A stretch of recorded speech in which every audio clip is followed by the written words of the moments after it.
Kalian ada yang pernah dengar berita ini nggak? Berita yang menggemparkan Inggris, bahkan dunia, di akhir 2019 lalu. Di belakang gue ini merupakan sebuah trailer yang ditemui 39 manusia di dalamnya dalam keadaan membeku seperti batu es. Ditemui pada 2019 di bulan Oktober di sebuah tempat industri di kawasan Essex, Inggris. Korbannya merupakan kebangsaan Vietnam yang hendak memasuki Inggris melewati jalur ilegal. Mereka berusaha masuk ke wilayah Inggris dengan jasa calo dengan biaya sekitar 500 juta per orangnya. Mereka meninggal karena apeksia atau kekurangan oksigen serta hipotermia. Salah satu korban yang bernama Pamti Tramai pernah mengirimkan sebuah pesan teks sebelum meninggal ke keluarganya. Intinya itu dia menjelaskan kepada keluarganya bahwa perjalanannya ke negeri asing gagal dan dia pada saat ini dalam kondisi sekarat dan tidak bisa bernafas. Buat kalian yang sering dorong pintu yang tulisannya tarik, mulai sekarang jangan deh, bahaya tahu. Pernah kejadian di sebuah bioskop di Amerika Serikat di tahun 1903. Lagi padat banget pengunjung yang nonton, akhirnya tiba-tiba terdengar suara alarm kebakaran gitu. Panik dong orang-orang. Akhirnya mereka ke tangga-tangga darurat, lari, dan ada salah satu cowok yang mimpin di depannya yang lari duluan paling cepet gitu. Dia lari paling kencang diikuti oleh ratusan orang di belakangnya, dan pas dia udah nyampe pintu daruratnya, dia dorong sekencang-kencangnya tapi nggak mau kebuka. Ternyata tulisannya itu tarik, dan pas dia mau coba tarik, dia nggak bisa karena di belakangnya udah numpuk orang-orang di belakangnya, nggak ada ruang lagi. Akibatnya terbakar hidup-hidup 602 orang di dalam bioskop tersebut. Hal ini juga menjadi penyebab sekarang tuh pintu-pintu darurat lebih ke didorong bukan ditarik, atau bahkan sekarang bisa dua arah untuk menjaga keamanan atau hal ini terjadi lagi. Kasus sulap gagal yang bisa dibilang terparah di dunia. Hal ini dialami oleh Joseph Burris, yaitu seorang pesulap ahli escape atau melepaskan diri.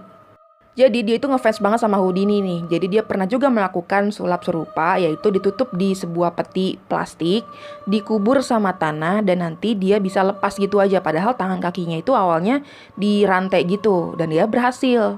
Tapi dia nggak puas gitu aja, akhirnya dia melakukan hal yang lebih ekstrim, yaitu mengurung dirinya di peti plastik sama kayak gitu, terus dikubur pakai tanah, ditambah semen basah kayak gini di atasnya, jadi double gitu. Terus dia diturunin sedalam 2 meter gini kuburannya, dan yang dia nggak tahu adalah semen itu jauh lebih berat dibandingkan tanah. Dan kalau di total-total yang ngubur dia itu sekitar 7 ton beratnya. Jadi plastiknya itu nggak kuat untuk nahan berat segitu dan akhirnya ambles. Dia terkubur hidup-hidup disaksikan keluarganya. Kalian pernah bertanya-tanya nggak kalau misalkan anak kembar siam dempet kayak gini, salah satunya meninggal, salah satunya lagi gimana ya? Kenalin, Chang dan Eng. Mereka lahir di tahun 1811 di Thailand dan diketahui hanya memiliki satu hati atau liver, jadinya nggak bisa dioperasi, dipisahkan gitu, jadi mereka harus bersama. Tapi mereka diketahui bisa tumbuh normal dan memiliki sekitar 21 anak.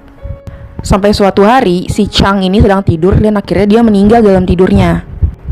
Katanya si Chang ini terlihat lebih cepat menuanya dibanding si Eng karena dia mengidap beberapa penyakit dan sering banget minum alkohol.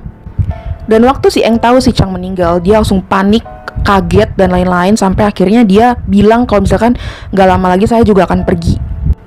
Eng merasakan badannya mulai dingin, mulai sakit, dan akhirnya meninggal di pelukan Chang. Sayangnya sebenarnya ada dokter yang lagi jalan ke tempat mereka untuk mengoperasi mereka agar mereka terpisahkan, tapi dokternya ini telat datang. Pembuat kue dan sabun dari tubuh manusia. Kenalin, namanya Leonardo Cianciulli, asal Italia. Sepanjang hidupnya dia pernah mengandung sebanyak 17 kali, 3 kali keguguran, dan 10 anaknya yang lain harus meninggal di usia yang masih muda. Akibatnya dia sangat overprotective sama keempat anaknya yang lain. Dia ini orangnya percaya banget sama takhayul dan ramalan-ramalan orang gitu. Sampai suatu hari anaknya itu pernah dapat tugas kenegaraan bahwa dia harus menjalani sebuah perang gitu. Dan waktu itu si Leonardo percaya kalau misalkan anaknya bakal selamat jika dia mengorbankan nyawa orang lain. Secara total ada 3 korban yang dikorbankan oleh Leonardo, yaitu 3 wanita di belakang gue ini. Dan yang lebih parahnya lagi, badan mereka itu diproses dan dibuat menjadi kue dan sabun yang akhirnya nanti dibagikan ke para tetangga mereka. Kalian ada yang pernah ke kebun binatang terus naik di punggung gajah gini nggak? Mulai sekarang jangan ya. Jujur gue sendiri belum pernah kalau misalkan ke taman safari naik di punggung gajah gitu. Selain karena takut jatuh, ternyata itu nyiksa binatangnya juga loh. Coba kalian perhatiin struktur dari tulang gajah yang biasa dinaikin sama manusia di atasnya itu. Tajam-tajam gitu, beda sama binatang lain. Udah tajam-tajam gitu, terus lapisan kulit atasnya tipis. Bayangkan kalau dinaikin orang segini banyak, apalagi misalkan ada yang pakai tempat duduk gitu di atasnya. Kulit sama tulangnya itu akan beradu, jadi berasa akan ketusuk-tusuk, abis gitu memar-memar pastinya. Dan untuk kelangsungan hidup gajahnya nanti akan berkurang atau bahkan nanti bakal lumpuh. Belum lagi kalau misalkan mereka tuh sehari bukan sekali naikin penumpang, tapi berkali-kali. Tapi gue punya solusi buat kalian kalau misalkan pengen naik gajah. Nih udah contoh anak ini aja dah, udah lebih murah, nggak takut jatuh ya kan? Guys, nih misalkan aja ya, misalkan nih kalian terdampar atau kehilangan jejak gitu di kutub utara. Terus kalian lapar, ada satu makanan yang harus kalian hindari. Ini nih, beruang kutub, bukan dagingnya ya, tapi lebih ke hatinya atau livernya, gak boleh dimakan. Karena livernya itu mengandung banyak banget vitamin A, karena dia sering banget mengkonsumsi kayak ikan, anjing laut, dan lain-lain. Pasti ada yang nanya, Kak, vitamin A kan berguna juga buat manusia, kenapa gak boleh dimakan? Hal ini dikarenakan kandungannya yang begitu banyak. Jika kalau kalian makan hatinya ini, kalian bisa kena hipervitaminosis A akut. Kalau kalian kebanyakan, itu mulai dari rontok rambut, kerusakan tulang, habis gitu muntah-muntah, itu bisa terjadi sama kalian. Bahkan orang Eskimo aja berpikir panjang untuk nangkep polar bear ini sebagai makanan mereka. Dan faktanya, satu hati utuh dari polar bear ini bisa membunuh 52 manusia dewasa. Jembatan bunuh diri di Korea Selatan, Mapo Bridge namanya. Letaknya itu di Seoul dan membelah Sungai Han. Dan kalau misalkan di total itu udah sekitar 846 percobaan bunuh diri di jembatan ini. Sampai waktu itu pemerintah bekerja sama dengan Samsung Insurance untuk kayak ngehias jembatan ini dengan tulisan I love you, terus you look beautiful, pokoknya kata-kata penyemangat, sama foto-foto kayak keluarga, pokoknya foto-foto bahagia, anak kecil, bayi, dan lain-lain. Bahkan disediain telepon kayak gini untuk orang-orang curhat kalau misalkan mereka punya masalah berat. Tapi ini dirasa kurang efektif karena waktu itu setelah 1 tahun pemasangan tulisan, gambar, telepon, dan lain-lain itu malah naik 4 kali lipat percobaan bunuh dirinya. Dan banyak yang bilang juga kalau misalkan gambar-gambar ini justru membuat yang depresi makin depresi karena misalkan mereka kehilangan anaknya dan situ banyak foto anak-anak kecil dan lain-lain dan mereka tuh makin depresi karena mereka kehilangan anak itu. Ada yang pernah kepikiran nggak kalau misalkan air laut semuanya itu jadi air tawar? Pasti awalnya ada yang mikir, wah pasti enak banget nih, jadi kalau berenang nggak asin lagi. Tapi sebenarnya banyak banget kerugiannya. Spesies ikan maupun tumbuhan yang hanya bisa bertahan di air laut akan musnah semua. Ya jadi otomatis kita nggak bisa makan ikan laut lagi.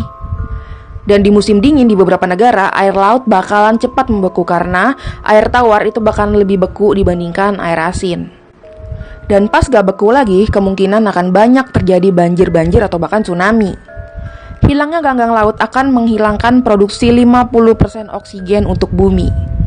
Karena ganggang laut menjadi peran penting dalam proses fotosintesis yang menghasilkan oksigen di bumi. Dan yang paling serem adalah mungkin adalah nyamuk produksinya itu bakal massal banget. Karena air laut bisa menjadi tempat dia untuk berkembang biak. Kalau misalkan udah tawar. Kalian ada yang pernah denger ini nggak? The Cobra Effect atau efek ular kobra. Itu adalah sebuah keadaan di mana ketika kalian punya solusi akan sebuah masalah, tapi solusinya itu malah memperburuk keadaan bahkan lebih dari yang sebelumnya. Jadi gini, ada sebuah anekdot menarik dari India. Suatu hari di India itu lagi rame banget muncul ular kobra di mana-mana sehingga menakuti warga. Dan waktu itu solusi pemerintah adalah siapa yang bisa menangkap ular kobra akan digantikan dengan hadiah dari pemerintah. Akhirnya mulai tuh berkurang tuh kobra di jalanan dan hadiah mulai dikasih-kasihin ke warga. Tapi ada warga yang mikir kalau misalkan nangkep tuh udah mulai susah, mendingan saya ternak sekalian. Dan mulailah menjamur banyak banget yang ternak kobra dan akhirnya duit pemerintah udah lumayan habis untuk membayar hadiah. Akhirnya kompetisi ini ditiadakan sama pemerintah dan akhirnya orang yang ternak bingung dong harus dikemanain nih ularnya. Akhirnya peternak melepaskan kobranya gitu aja ke jalanan ke tempat-tempat umum dan keadaan semakin kacau dari